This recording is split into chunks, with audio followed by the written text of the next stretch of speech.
자, 우리 부활이 뭡니까? 부활에 대해서 여러 번 많이 들었어요. 정말 우리 기독교의 대표적인 것이다. 부활이었으면 기독교가 아니다. 그런 이야기를 우리가 많이 들었어요. 부활이 뭡니까? 여러분들, 부활이 뭐지요?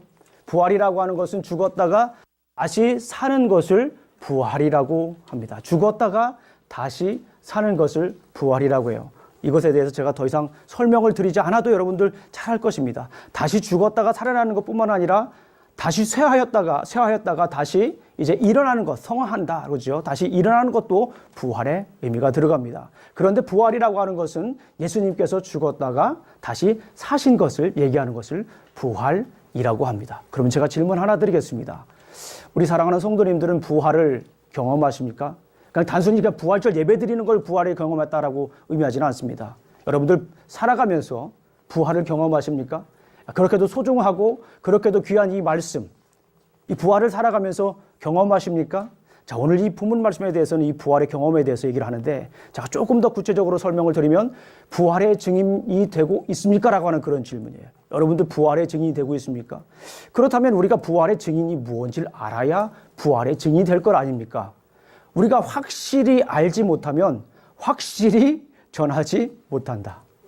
구체적으로 알지 못하면 구체적으로 전하지 못한답니다. 그냥 기독교에 대해서 그냥 신앙생활을 오래 했고 몇 년 다녔고 직분이 그렇고 그러니까 모든 것을 많은 것을 알고 있지만 저는 가끔 너무너무 죄송합니다. 까무러치게 놀랄 때가 있습니다. 너무나 중요한 소중한 것들을 알지 못하는 거예요. 아니, 대충 이렇게 아시는 거예요. 어디서 많이 들었어요. 그래서 얘기는 하는 것 같은데 우리가 소위 말하는 영혼이 담겨 있질 않아요. 다시 말씀을 드리면 진실이 없는 거예요. 그냥 들었기 때문에 하는 말이에요. 그런 이야기들이 우리 꽤 있습니다. 그중에 특별히 부활. 우리는 이 부활의 증인이 되어야 되는데, 그렇다면 부활의 증인, 어떻게 우리가 부활의 증인이 될 수 있을까라고 하는 말씀을 우리가 함께 잠시 나누도록 하겠습니다. 여러분들 부활의 증인이 되기 위해서 우리가 알아야 될 것이 있습니다. 우리가 부활을 살기 위해서, 다시 말씀드리면 부활을 살기 위해서, 부활의 증인으로 살기 위해서 우리가 알아야 할 것이 있습니다. 그것이 뭐냐면 고통으로부터 부활하라. 고통으로부터 우리가 부활해야 됩니다. 우리 사랑하는 성도님들, 고통으로부터 부활하시길 주님의 이름으로 축원합니다. 여러분들 고통이 무엇입니까? 고난이 무엇입니까? 제가 지난주에 강의를 하면서 우리 강의를 듣는 분들에게, 학생들에게 여쭤봤습니다. 여러분들 고통이 뭐죠? 고난이 뭐죠? 삶 속의 고통이 뭡니까? 라고 물어봤어요. 그 고통에 대해서 여쭤봤어요. 실질적인 고통에 대해서 나누었습니다. 첫 번째 나오는 말이 뭘까요? 대부분 이제 아이를 낳으신 경험이 있는 분들이기 때문에 해산의 고통이다라고 얘기를 합니다. 해산의 고통 얼마나 힘듭니까? 해산의 고통. 해산의 고통을 경험하지 못하신 분들은 이 해산의 고통을 감당할 수가 없습니다. 어떤 분들은 이별의 고통이라고 합니다. 우리가 살아가면서 수많은 이별을 해요. 그죠? 이별을 하지 않을 것 같지만 우리는 이별을 합니다. 이별을 할 수밖에 없는 게 우리의 인생입니다. 이별 때문에 우리가 고통당하고 고난당하고 그런다라고 얘기를 합니다. 어떤 분들은 관계의 실패 때문에 오는 갈등, 아마 이것이 가장 실질적인 그런 고통일 수도 있습니다. 우리는 수많은 관계를 맺어요. 그런 관계 속에서 갈등을 겪게 됩니다. 그런데 그 갈등이 굉장히 고통스러워요. 사람과 사람이 만나서 갈등을 경험한다라고 하는 게 얼마나 큰 고통입니까? 어린아이들에게 물어봤어요. 여러분들 어린아이들에게 너네들은 어떨 때 고통스럽니? 와이파이가 안 될 때 고통스럽습니다. 왜 그렇습니까? 게임을 못하는 거예요. 충분히 그럴 수 있습니다. 셀폰에 배터리가 떨어지면 고통스러워할 수 있어요. 이게 아이들의 고통입니다. 물론 사람들마다 이 고통의 무게가 달라요. 어떤 사람들이 볼 때 객관적으로 볼 때 굉장히 큰 고통이지만 어떤 사람은 느끼는 실제적인 피부로 느끼는 그 고통의 무게는 적을 수가 있어요. 어떤 사람들이 볼 때 고통이 굉장히 막 무거워 보이는데 본인은 결국 정작 본인은 그냥 이렇게 별 고통을 못 느끼는 그런 분도 있는 것입니다. 그런데 우리 삶 속에서 정말 중요한 것이 하나 있어요. 혹시 고통을 경험하지 못하는 분이 있어요? 고통이 없는 분이 있어요? 고난이 없는 분이 있어요? 이거 굉장히 큰 문제입니다. 살아가면서 이 고통을 못 느끼고 고난을 못 느낀다고 하는 것은 이 육체적으로 굉장히 위험한 거예요. 여러분들 잘 아시잖아요. 아프면 아프다고 얘기를 해서 어떻게 해야 됩니까? 병원에 가서 고쳐야 되잖아요.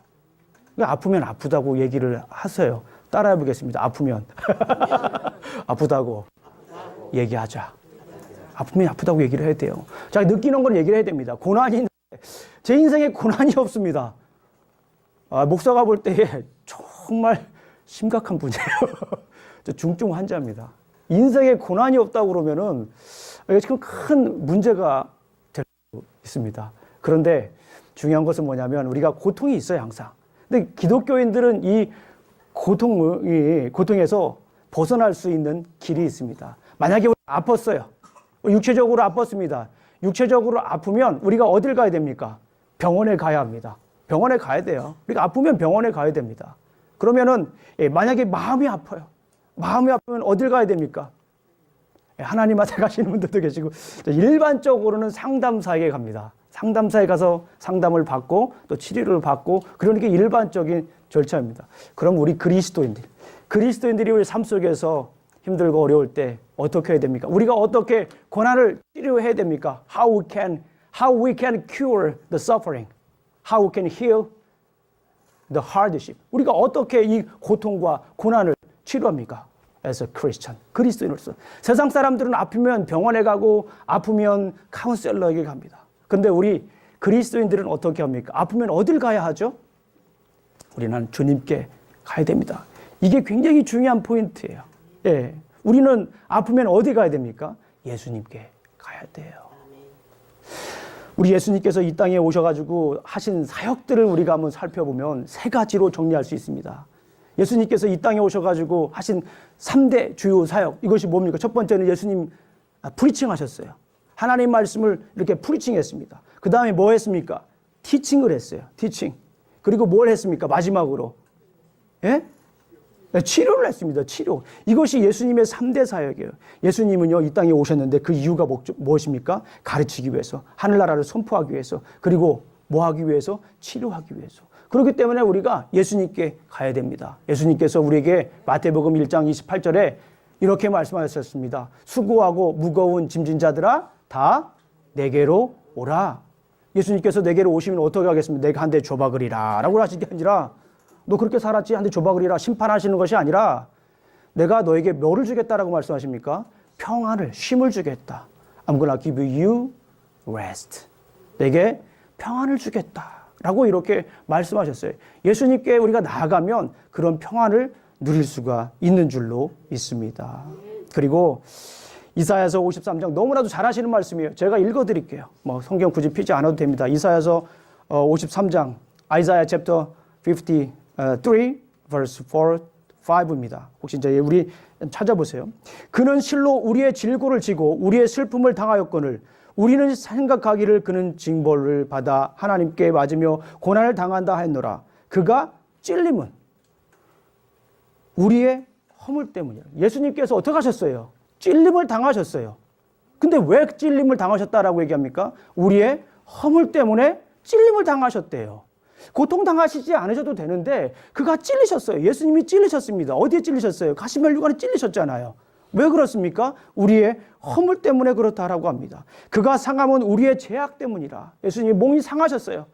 패션 오브 크라이스트라고 하는 영화를 보게 되면 예수님이 얼마나 막 이렇게 육체적으로 상하였는지, 마음으로 고통스러웠는지 여러분들 잘 아실 겁니다. 예수님이 왜 그렇게 상함을 입으셨어요? 누구 때문에 그렇습니까?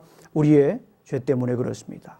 그가 징계를 받음으로 우리는 평화를 누리고 그가 채찍에 맞음으로 우리는 나음을 입었도다. 예수님께서 채찍에 맞아가지고 나았대요. 예수님은 십자가에 못 박혀 돌아가셔서 어떻게 했습니까? 우리의 고통을 치료하셨어요. 아멘. 예수님은 십자가에 못 박혀 돌아가셔서 우리의 아픔을 치료하셨어요. 예수님은 십자가에 못 박혀 돌아가셔서 우리의 고난을 해결해 주신 줄로 믿습니다.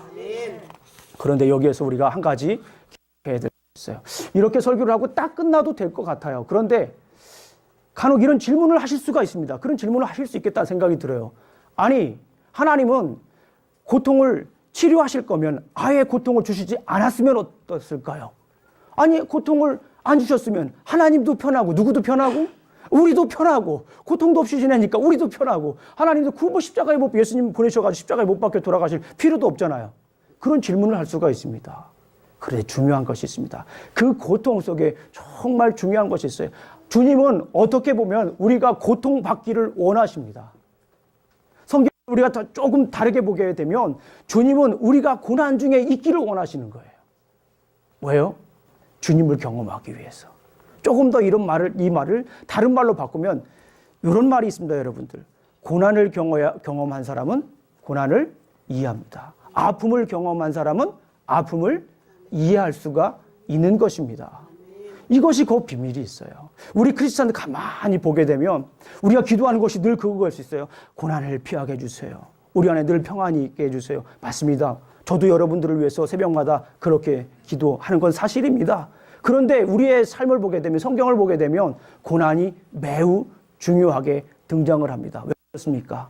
예수 그리스도의 고난을 이해하기 위한 거예요. 그거를 조금 더 다른 말로 말하면 이렇습니다.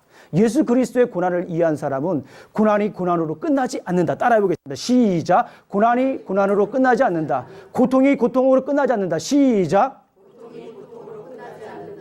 고통이 고통으로 끝나지 않는 거예요. 예수 그리스도 때문에 어떻게 해요? 고난을 이기는 거예요. 고통을 이기는 겁니다. 그런데 여러분들 고난을 이겨보신 분 있어요? 고통을 이겨보신 분 있어요? 어려움을 이겨보신 분들이 있습니까? 그런데 중요한 건 뭐냐면 고통을 이겨보신 분들의 특징이 있어요. 뭡니까? 해산을 한 분들은 해산을 한 사람들 보면 어떻게 돼요? 그런 마음을 갖게 되는 거예요. 어떻습니까? 사업에 실패한 사람들을 보게 되면 사업에 실패했는데 예수 그리스도 때문에 다시 그 고통 가운데 이겼어요. 그러면 어떻게 됩니까? 그 고난을 이해하는 거예요. 비밀은 여기에 있습니다. 고통으로부터 우리가 부활하라라고 하는 이 말의 의미는 이런 의미입니다. 단순히 그냥 우리가 고통이 없어지는 것으로 끝나는 것이 아니라 상처 입은 치료자가 되라라고 하는 거예요. 고통에 머무르는 것이 아닙니다.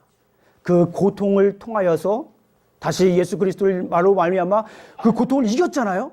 그럼 거기서 끝나는 게 아니에요. 나만으로 끝나는 게 아니라 나는 이제 그 고통을 하나님께서 주신 그 사명을 감당해야 돼요. 그 사명이 무엇입니까? 고통 있는 사람들을 치료해 줘야 돼요. 우리가 일반적으로 생각하면 상처 입은 사람들은 뭐예요? 환자입니다. 일반적으로 우리가 말할 때 상처 입은 사람들은 환자예요. 치료해야 됩니다. 치료받아야 할 사람들이에요. 그러나 그리스도인들은 상처가 상처로 끝나지 않는 사람들이에요. 그리스도인들, 고통에서부터 부활하라고 하는 이 말은 부활의 증인이 되라고 하는 것은 고통에서 고통으로 끝나는 것이 아니라 고통을 이겨서 거기까지 끝나는 것이 아니라 고통을 이겨서 한 단계 더 나아가서 뭐 해야 됩니까? 치료자가 돼야 되는 거예요. 반대로 생각하면 이렇습니다. 내게 당한 고통, 내가 막 수많은 고통을 당하잖아요. 이 고통이 남들에게 뭐가 될 때가 있습니까? 또 다른 고통이 될 수가 있어요. 그렇지 않습니까? 나만 치료해 줘. 내가 얼마나 힘든 줄 알아. 나를 치료해 줘. 나를 위로해 줘. 나를 사랑해 줘. 맞습니다. 그러나 더 중요한 건 뭐냐면 그 고통에서 부활하시길 주님의 이름으로 축원합니다. 그 고통을 이기시길 주님의 이름으로 축원합니다. 그 고통에서 이긴다라고 하는 것은, 부활한다라고 하는 것은 그 고통에 머무르지 않는 것뿐만 아니라 그 고통에서 회복되는 것뿐만 아니라 내가 다른 사람들까지도 치료해 줘야 된다라고 하는 거예요. 이게 부활의 증인이에요. 어떻습니까? 그리스도인들은 고통이 오면 세상 사람들과 똑같이 뭐합니까? 팔자타령하고 내가 교회를 잘못 나갔나 봐. 다른 교회를 다녔어야 되는데 뭐 이럴 수도 있단 말이에요. 내가 조금 더 일찍 나갔어야 되는데 그게 아니라는 거예요. 팔자타령, 신세타령하는 것이 아니라 그 고통을 예수님 때문에 뭐 해야 돼요? 이겨야 됩니다. 그리고 다시 일어나야 됩니다. 여기까지 끝나는 게 아니에요. 이건 부활의 증인이 아니에요. 여기까지는 부활의 증인이 아닙니다. 예수님께서 고통으로부터 우리를 부활시켜 주셨는데 그 증인의 사명은 무엇입니까? 고통받는 사람들에게 다가가서 무엇이 해야 됩니까? 치료해 줘야 돼요. 난 따라해 보겠습니다. 나는 상처 입은 치료자다. 상처받은 거 가지고 너무 괴로워하지 마세요. 상처받은 것 때문에 너무 힘들어하지 마세요. 고통받은 것 때문에 너무 주저앉지 마세요. 주님이 원하시는 거 아니에요. 오늘날 우리 주님께서 이 부활절을 통해서 우리에게 말씀하십니다. 그 고통에서 부활하라. 그리고 그 고통을 부활하여서 다른 이들에게 그 고통을 덜어주거라. 더하여 주지 말고 덜어주거라 라고 하는 것이 이 부활의 증인으로서 우리가 사는 것입니다. 고통 가운데 가장 큰 고통이 뭘까 고민을 해봤어요. 실질적으로 우리 주변에서 저를 포함한 모든 삶의 사람을 한번 다는 아니지만 한번 생각을 해봤습니다. 어떤 게 이 세상에 살면서 가장 큰 고통일까? 저는 그런 생각이 먼저 떠올랐습니다. 자식을 먼저 보낸 부모. 이게 아마 가장 고통스러운 것 같아요. 제가 볼 때. 우리는 사실 누굴 위해 삽니까? 나 자신을 위해 살기도 하지만 성경적으로는 나 자신을 위해 사는 게 맞습니다. 1차적으로. 부모, 자녀를 위해 사는 게 아니라 나 자신을, 내 삶을 위해서 사는 게 맞습니다. 그런데 가만히 이렇게 보면 제가 간혹 착각을 해요. 우리는 마치 자녀들을 위해 사는 것 같아요. 그만큼 자녀들의 많은 관심과 자녀들의 많은 정성을 더합니다. 심지어 자녀들까지면 내 목숨을 바치겠다라고 하시는 분들도 있어요. 그래서 실질적으로 이것저것 다 내려놓고 보게 되면 자식을 먼저 보낸 부모가 아마도 이 세상에서 가장 고통스럽지 않을까, 그런 생각을 해봤습니다. 그런데 그런 생각이 또 들었습니다. 이 말씀을 가지고 묵상하는데 그 마음이 저며오잖아요. 저희 아버님도 자식을 먼저 보냈어요. 참 얼마나 힘듭니까? 그걸 옆에서 보는 거 저도 괴롭고 저도 힘듭니다. 참 마음이 아파요.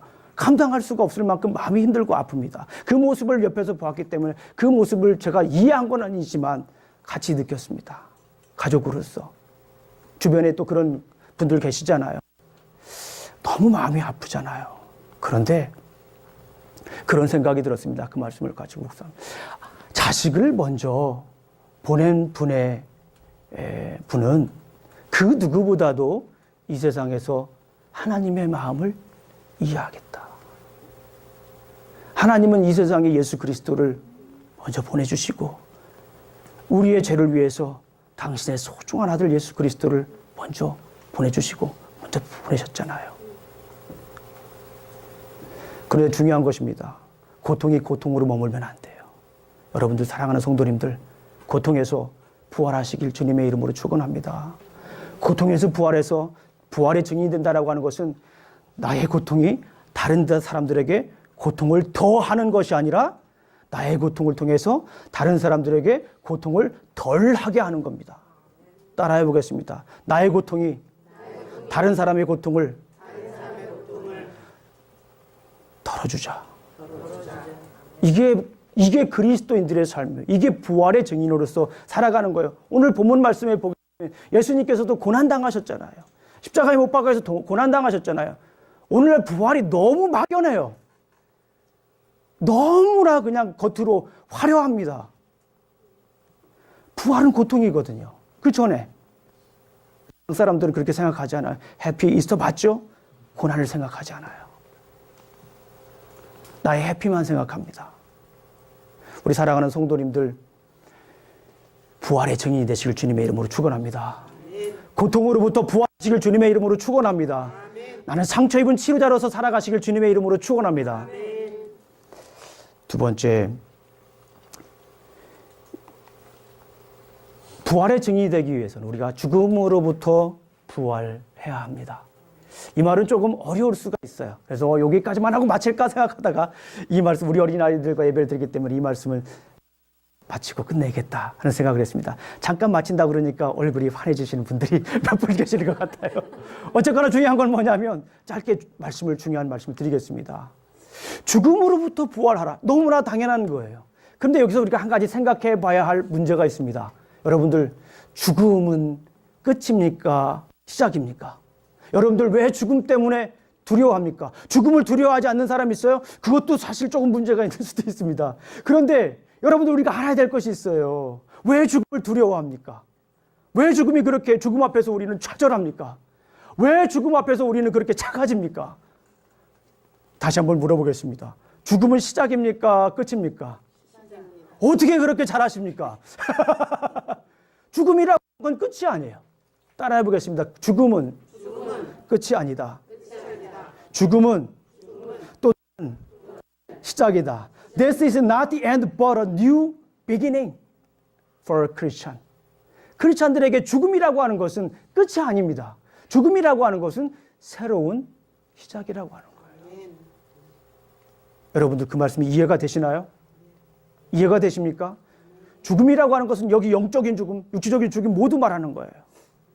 우리가 육체적으로 죽었을 뿐만 아니라 영적으로 죽었어도, 육체적으로 죽었어도 그거는 다시 시작하는 거예요. 그 끝이 아닙니다. 죽음이라고 하는 것은 끝이 아니에요. 이게 굉장히 우리 삶 속에서 중요한 거예요. 예수님께서도 말씀을 하십니다. 요한복음 11장 25절과 26절 말씀을 보면 예수께서 이르시되 나는 부활이요 생명이니, 나는 부활이요 생명이니, I am the resurrection and the life. 나는 부활이요 생명이니 나를 믿는 자는 죽어도 살겠고, 나를 믿는 자는 죽어도 살겠고, 무릇 살아서 믿는 자는 영원히 죽음을 보지 못한다는 거예요. 이게 뭡니까? 우리가 예수 그리스도를 믿는 사람들은 그 안에 뭐가 있어요? 간단히 말씀을 드리면 영생이에요. 영생. 어떻게 보면은 동그라미처럼 시작도 끝도 없는 우리가 영생을 살아가는 겁니다. 죽었다고 해서 끝이면 직선적인 삶이죠. 그러나 죽었다고 해서 그것이 끝나는 것이 아니에요. 다시 동그라미입니다. 다시 동그라미 삶이에요. 그래서 우리가 죽음으로부터 부활해야 되는 거예요. 우리가 죽음이라고 하는 것은 끝이라고 하는 것, 죽음이라고 하는 것, 두려움이라고 하는 것, 이것은 올바른 삶이 아닙니다. 죽음으로부터 여러분들 부활하셔서 올바른 부활의 삶을 사시길 주님의 이름으로 축원합니다. 이걸 다른 말로 조금 더 우리 삶에 적극적으로 한번 적용을 해봤습니다. 영생의 증인이 되어라. 따라해 보겠습니다. 영생의 증인이 되어라. 영생의 증인이 되어라. 우리 너무나도 잘 아시는 말씀처럼 하나님이 세상을 이처럼 사랑하사 독생자를 주셨으니 이는 저를 믿는 자마다 멸망치 않고 어떻게 한다는 거예요? 영생을 얻으리라. 그러니까 사실은 성경은 우리가 영생의 삶을 우리에게 얘기해 주는 거예요. 저는 그렇게 생각을 합니다. 제가 틀릴 수도 있어요. 지금 여기에서의 삶과 하늘나라의, 우리가 생각하는 하늘나라의 삶은 그렇게 많이 다르진 않을 것 같다. 많이 바뀌었으면 좋겠다라고 생각하시는 분 손 들어보세요. 이분들은 굉장히 불만족한 삶 속에 지금. 그래서 제가 볼 때에는 지금의 삶과 하늘나라의 삶은 물론 요한계시록에 보면 비유적으로 설명을 하고 있지만 근본적으로 그렇게 많이 다르지는 않을 것 같습니다. 왜냐하면 지금 우리가 영생을 살고 있기 때문에 그런 거예요. 무릇 살아서 믿는 자는 죽음을 영원히 보지 않는다라고 말씀하셨잖아요. 하나님이 세상을 이처럼 사랑하사 독생자를 주셨으니 이는 저를 멸망치 않고 영생을 얻게 하려 하심이라 라고 이렇게 말씀하신 거예요. 우리 그리스도인들은 그러니까 죽음으로부터 부활해야 돼요. 그 말은 뭐냐면 영생의 증인이 돼야 된다. 영원한 생명의 증인이 돼야 된다. 영원한 생명을 사는 사람의 대표적인 특징이 있습니다. 그건 뭐냐면 이 세상에 그렇게 많이 집착하지를 않습니다. 이것이 우리 그리스도인들에게 주는 부활의 증인에 대한 메시지입니다. 그런 생각을 해봤습니다. 영생의 증인이 되면서 살아가는 것이 무엇일까? 이 세상에 집착하지 않고 영원을 사모하는 삶입니다. 우리는 주님께서 주신 달란트가 있어요. 주님께서 주신 지혜가 있습니다. 그 지혜를 적극적으로 활용하셔야 됩니다. 그래서 어떻게 해야 됩니까? 열심히 돈을 벌어야 됩니다. 정직하게, 성실하게 주님께서 주신 그 재능을 가지고, 지혜를 가지고 열심히 돈을 벌고, 또 세상적으로도 정치적으로도 영향력 있는 삶을 살아야 됩니다. 돈이 많이 가지고 있다고 해서 그것이 나쁘다라고 할 수 없는 거예요. 주님께서 재능을 주셨잖아요.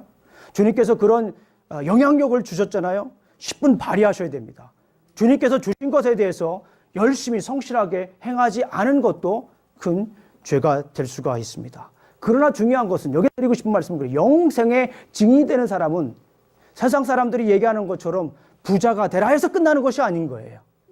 세상적으로 성공한 사람이 되라라고 해서 끝나는 것이 아니에요. 왜냐하면 영생의 증인이 된 사람은 이 세상에 집착하지 않아요. 그리고 중요한 것은 뭐냐면 영생의 증인이 되는 사람들은 내가 그 모든 것을 이루었다라고 생각하지 않아요. 누가 주었다라고 생각을 합니까? 하나님께서 주었다라고 생각을 합니다. 점점 부담스러우시죠? 그래서 영생의 증인이 된 사람들은 내가 가지고 있는 거, 하나님께서 나에게 주신 거를 다른 사람들에게 나누어 줄 수 있는 사람들이에요. 이게 영생의 증인이 되는 사람입니다. 한번 따라해 보겠습니다. 하나님 나라를 위해 공부하자. 그러니까 이제 우리 또 나 공부 졸업하고 공부하고 이제 끝났는데 또 공부하라고 그러고 또 이제 걱정의 눈빛으로 보시는 분들이 있는데, 우리가 계속 공부하는 것, 우리 사는 거 공부죠. 특히 이제 우리 어린 청년들, 어린이들, 하나님 나라를 위해서 공부하십시오. 이게 영생의 증인이 되는 거예요.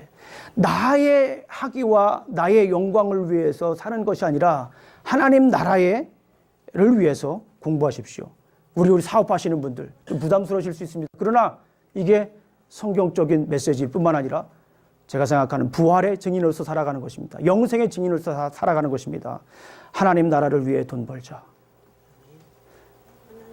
별로 안 따라 하시는 거 보니까 마음에 감동이 별로 없어요.